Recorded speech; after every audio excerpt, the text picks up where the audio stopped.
Confidence के साथ एक चीज़ होना बहुत ज़रूरी है, क्योंकि कॉन्फिडेंस आपके अंदर आपकी शख्सियत का एक निखार तो पैदा करता है और आप दूसरे को बहुत कॉन्फिडेंट दिखाई देते हैं। लेकिन सबसे इम्पॉर्टेंट चीज़ जो इसके साथ जुड़ी हुई होती है, जो कॉन्फिडेंस का एक्चुअल असल रूप होती है, वो है एनर्जी।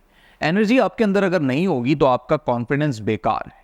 फॉर एग्जाम्पल, आप बहुत कॉन्फिडेंट हैं, कॉन्फिडेंस आदमी अपने आप को यही कहता है कि जी मेरा एटीट्यूड जो है वो बहुत बैलेंस्ड है और मेरी डिसीजन मेकिंग पावर बहुत अच्छी है और मैं लोगों को अच्छे तरीके से डील कर लेता हूं, तो इसका मतलब है कि मैं कॉन्फिडेंट हूं। बट आपके अंदर एनर्जी नहीं है, तो आप अपने इस कॉन्फिडेंस को लेकर अपनी शख्सियत की हद तक तो रुके हुए, लेकिन दूसरे की शख्सियत के साथ आप आगे नहीं बढ़ पाएंगे। इसकी मिसाल मैं आपको ऐसे देता हूं कि दुनिया के कामयाब तरीन लोग जब बूढ़े हो जाते हैं, जब वो एजेड हो जाते हैं, तो फिर वो उस तरीके से ना तो बिजनेस कर रहे होते हैं, ना उनकी वो अर्निंग्स होती हैं। बस वो कहते हैं हमने लाइफ का एक टाइम गुजार लिया, और कवर करने के लिए वो ये बातें कहते हैं कि बस अब हम जो है ना अपनी लाइफ को किसी और जगह पे बस मसरूफ़ रखा हुआ है हमने। फॉर एग्जांपल, मैं आपको इसमें मिसाल देता हूँ जॉर्ज डब्ल्यू बुश की। तो जो बुश जूनियर थे, जब ये 9/11 वाला वाक़या हुआ तो वो दोबारा प्रेसिडेंट इलेक्ट हो गए थे। इसी तरह बराक ओबामा की भी मैं एग्जाम्पल दे सकता हूँ, लेकिन वो स्टिल एनर्जेटिक हैं। लेकिन बुश के साथ ये इशू हुआ कि उसकी एनर्जी अब वो वाली चीज़ नहीं रही, बूढ़े हो गए। इसी तरह जो क्लिंटन है उसकी भी यही पोजीशन है। तो ये लोग फिर क्या होता है कि अपने आप को मसरूफ़ रखते हैं, इनके बारे में पूरे स्टडी करता है पेंटागन, और किसी भी कैंडिडेट को इस तरीके से दोबारा से फिर ना तो उनकी जो रिपब्लिकन या डेमोक्रेटिक पार्टी है वो दोबारा से उनको नॉमिनेट करती है, ना ही वो इलेक्ट हो पाते हैं, क्योंकि उनकी वो एनर्जी का लेवल नहीं होता। लेकिन अगर वो एनर्जी का लेवल उस बंदे में देखेंगे तो फिर वो जो बाइडन जैसे बंदे को भी नॉमिनेट कर देते हैं, जो खुद एक न्यूरोलॉजिकल इशू का शिकार हैं, लेकिन स्टिल यूएस के प्रेसिडेंट हैं, यानी अमेरिका का सदर है। कैसे? क्योंकि वो एनर्जी उसमें स्टिल बाकी है। तो एनर्जी कॉन्फिडेंस का एक मेजर पार्ट है। कॉन्फिडेंस आप में मौजूद है लेकिन एनर्जी नहीं है, तो आप आगे इसलिए भी नहीं बढ़ पाएंगे क्योंकि वो कॉन्फिडेंस सिर्फ दिखावे की हद तक होगा, उससे आप कोई चीज़ कन्वर्ट नहीं कर पा रहे होंगे। फॉर एग्जाम्पल, आपको कॉन्फिडेंस दिखाना है अपने क्लाइंट को, और क्लाइंट का मकसद होता है कि आप सेल को कन्वर्ट करें और आप उससे रेवेन्यू मतलब मार्केटिंग से आप सेल लें और सेल से फिर रेवेन्यू की तरफ आए। तो ये चीज़ आप नहीं कर पाएंगे, और वो इस वजह से नहीं कर पाएंगे क्योंकि आप में वो एनर्जी उसको नहीं दिखाई देगी। वो कहेगा कॉन्फिडेंट तो बहुत है।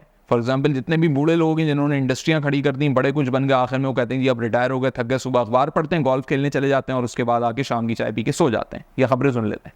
कहने का मकसद ये कि वो एनर्जी उनमें उस टाइम नहीं होती। इसलिए ऐसा नहीं कि वो कॉन्फिडेंस खत्म हो गया, कॉन्फिडेंट तो वो है, उसकी पर्सनैलिटी का वो हिस्सा है, वो बहुत एक कॉन्फिडेंस और कॉन्फिडेंट शख्स है, बट उसके अंदर वो एनर्जी अब नहीं है। आपके पास एनर्जी है लेकिन आपके पास कॉन्फिडेंस नहीं है। अब आप देखें कुदरत का खेल, कि कुदरत ने दोनों चीज़ें एक साथ हर किसी को नहीं दी। जब वो कॉन्फिडेंस दिया तो टाइम के साथ एनर्जी कम होती गई, और जब आपको जवानी में एनर्जी दी तो आपके पास वो कॉन्फिडेंस नहीं था, क्योंकि कॉन्फिडेंस को अर्न करना पड़ता है। एक चीज़ होती है लर्न यानी सीखना, और एक चीज़ होती है अर्न यानी आपने अर्निंग करनी होती है। या लर्निंग नहीं करनी, आपने अर्निंग करनी है। कॉन्फिडेंस को कैसे कमाया जाता है? कॉन्फिडेंस को कमाने का सबसे बेहतरीन तरीका ये होता है कि आप ऑनेस्ट हैं। आपकी यही एनर्जी जो है आपके उस कॉन्फिडेंस के साथ अलाइन हो जाएगी। आप लोगों के साथ ऑनेस्ट रहेंगे, ऑनेस्ट डील्स बनाएंगे, अल्लाह आपको उसमें कामयाबी देगा, आप आगे बढ़ते चले जाएंगे। और अगर आप ये समझते हैं भाई आप में बहुत कॉन्फिडेंस है और आप तो कामयाबी की सीढ़ियाँ क्रॉस करते हुए आ रहे हैं और एनर्जी नहीं है, ऐसे भी बहुत सारे जवान लड़के लड़कियाँ एनर्जी नहीं है उनके अंदर, कॉन्फिडेंट हैं, बहुत अच्छा उनकी डिग्रीज हैं, बड़े अच्छे ग्रेड्स हैं, बहुत अच्छे उनकी जीपीए है, उसके बावजूद जो है ना वो कहते हैं कि जी हमारे अंदर जो है एनर्जी नहीं है। तो वाकई उनमें एनर्जी नहीं होती, उस एनर्जी को बूस्ट करना होता है, अपने अंदर पैदा करना होता है। यानी वो बोलते हैं तो बहुत धीमा बोलते हैं, आवाज़ ऐसी धीमी निकालते हैं। क्यों निकालते हैं भाई? इसी तरीके से बैठते हैं तो बैठने के स्टाइल नहीं उनको पता। तो बिल्कुल लोग कहते हैं सीधे साधे हैं, पढ़ने लिखने में, लड़के लड़कियाँ पढ़ने लिखने में बहुत अच्छे हैं जी, बड़े कॉन्फिडेंट हैं, बड़े अच्छे ग्रेड्स आ रहे हैं, इंटर्नशिप्स भी की हुई हैं, प्रोजेक्ट्स भी इनके बड़े अच्छे हैं, बहुत अच्छे डिसीजन मेकर हैं। पर्सनैलिटी में एनर्जी नहीं दिख रही, एनर्जाइज्ड नहीं है। क्यों नहीं है एनर्जाइज्ड? ये रीज़न उन्हें अपने अंदर तलाश करने होंगे। तो जिसमें कॉन्फिडेंस की कमी है उसको अपना कॉन्फिडेंस बिल्ड करना है, जिसमें एनर्जी की कमी है उसने एनर्जी बिल्ड करना है। और एनर्जी जो है वो एक ही तरीके से आती है जब आप ऐसे विटामिन प्रोटीन्स लेते हैं, जब आप ऐसे हेल्थी इन्वायरमेंट के अंदर होते हैं, जब आप अपने आप को हाइड्रेट रखते हैं। आपको पता है कि जो मोटिवेशनल कोट्स हैं, मैं तो इनको पिछले 5-6 साल से ऑब्जर्व कर रहा हूँ, तो 1.5 साल से मैं ऐसे मोटिवेशनल कोट्स ऑब्जर्व कर रहा हूँ, क्योंकि ये बाकायदा एक कंटेंट इनका लिखा जाता है। उसमें ऐसे ऐसे कोट्स आ रहे हैं, बी हाइड्रेटेड यानी गेट हाइड्रेटेड, ऐसे अल्फाज मैं बहुत देख रहा हूँ।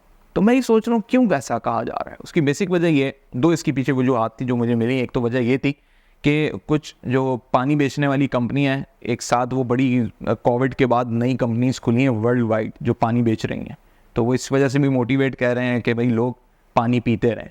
दूसरी इसकी वजह यह है, जो एक बाय नेचर वजह है, कि इंसान की बॉडी को अगर पानी मिल रहा होता है, हलक खुश्क नहीं होता उसका, तो एनर्जी रहती है, उसका शुगर लेवल मेंटेन रहता है, पानी चाहिए बॉडी को। इसी तरह वो कुछ इनटेक कर रहा है। और जितने भी आपको ऐसे लोग दिखेंगे ना जो अपने आप को बड़ा मेंटेन रखते हैं कॉर्पोरेट और प्राइवेट सेक्टर के अंदर, इवन आपको एक्टर एक्ट्रेसेस ऐसे जो लोग आपको दिखेंगे सेलिब्रिटीज लेवल के, पानी की बोतल अपने साथ रखते हैं आपको। इवन आपको जो जिम जाते हैं लोग, जो फिटनेस का ख्याल रखते हैं, बॉडी बिल्डर, इस टाइप के लोग भी आपको दिखेंगे तो एक बॉटल पानी की हमेशा रहती है उनके पास। या फौरन से आपको ऐसे लोग जो है ना, वो कहेंगे चाय कॉफ़ी बाद में, पहले पानी पिला दो। तो वजह क्या है? क्योंकि वो अपने आप को जितना हाइड्रेटेड रखेंगे, उनकी स्किन भी ग्लो करेगी, एनर्जी भी उनकी जो है ना अपने पीक पर होगी और फोकस करके बात कर सकेंगे। अब गला भी खुश्क है, प्यास भी लग रही है, कलेजा भी बैठा जा रहा है, एनर्जी डाउन है, बंदा बड़ा कॉन्फिडेंट है, चीज़ उसकी प्रोडक्ट बड़ी ओके है, बेच के उठेगा, बेच भी देगा वो इस चीज़ के साथ, बगैर एनर्जी के भी बेच देगा। लेकिन कितनी दफ़ा एनर्जी के साथ बेचेगा? तो हो सकता है कि 100 प्रोडक्ट एक साथ बेच दे। तो एनर्जी बड़ी इंपॉर्टेंट है। मैं भी अगर ये बात कर रहा हूँ आपसे वीडियो में, बड़ा लेजी होकर बात करूँ, बात मेरी बात में दम है, मुझे पता है, मैं कॉन्फिडेंट हूँ, लेकिन अगर मैं लेजी होकर बात करूँगा, एनर्जी नहीं शो करूँगा, तो लोग कहेंगे मैं क्या करूँ सुन के इसको। एनर्जाइज्ड भी रहें, कॉन्फिडेंट भी रहें, आलतू फालतू चीज़ें खाते पीते उसकी जगह ऐसी चीज़ें खाए पी के एनर्जी आपकी, फ्रूट्स खाएं, एनर्जी आपकी वो बढ़े। और कॉन्फिडेंस की कमी अगर फील कर रहे हैं तो भाई फिर कॉन्फिडेंस को अपने डेवलप करें, शाइनेस ख़त्म करें अपने अंदर से, हेजिटेशन को ख़त्म करें, जिन चीज़ों की वजह से हो रही हैं उन चीज़ों से किनारा कशी इख्तियार करें। और कॉन्फिडेंस मैंने तभी आपको बता दिया कि बूस्ट पे तब आता है जब आप ऑनेस्ट हो, जब आपको पता होता है कि ये सच्ची है। आप कोई झूठी चीज़ बेच नहीं सकते असल में, क्योंकि आपके अंदर कुदरत ने ऐसा निज़ाम रखा है कि अगर मैं एक पेपर है, मैं इस पेपर को कुर्सी बोल के नहीं बेच सकता। क्यों? क्योंकि ये डिसऑनेस्टी होगी। कैसे बोलूँगा वही कुर्सी है?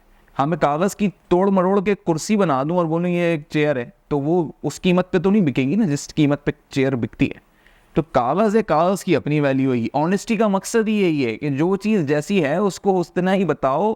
उसकी वैल्यू को बढ़ाने के लिए लोगों की ज़रूरत पे तुम जो है ना फोकस करो कि किसको इस चीज़ की ज़रूरत है। अब एक बंदे को कुर्सी ख़रीदनी है मुझसे, मैं बोलूँ यार ये कुर्सी है, तू मुझसे ये ले ले। क्यों ख़रीदेगा मुझसे? कहेगा अव्वल तो ये कुर्सी है नहीं, दूसरा है कि तुम मुझे कुर्सी के रेट पे कागज़ क्यों दे रहे हो, मुझे कागज़ की ज़रूरत क्या है। तो आपको ये समझना होता है कि जिस शख्स को जिस चीज़ की ज़रूरत है, मेरी प्रोडक्ट में वो चीज़ें हैं या नहीं है, या कितनी मीट करती हैं, उतना आप उसे बताते हो। ये है ऑनेस्टी। इस ऑनेस्टी के साथ आप बिज़नेस करोगे, बेचोगे, चीज़ों को सेल करोगे, चाहे ऑनलाइन करो चाहे आप फिजिकल करो, तो इसका मतलब है आप कॉन्फिडेंस के साथ काम कर रहे हो। इसी चीज़ के साथ स्टडी करोगे तो कॉन्फिडेंस के साथ स्टडी कर रहे हो। इसी चीज़ के साथ जॉब करोगे तो कॉन्फिडेंस के साथ जॉब कर रहे हो। बट एनर्जी नहीं है तो उसको बढ़ाओ ताकि कॉन्फिडेंस और एनर्जी आपस में एक साथ सिंक्रोनाइज्ड हो।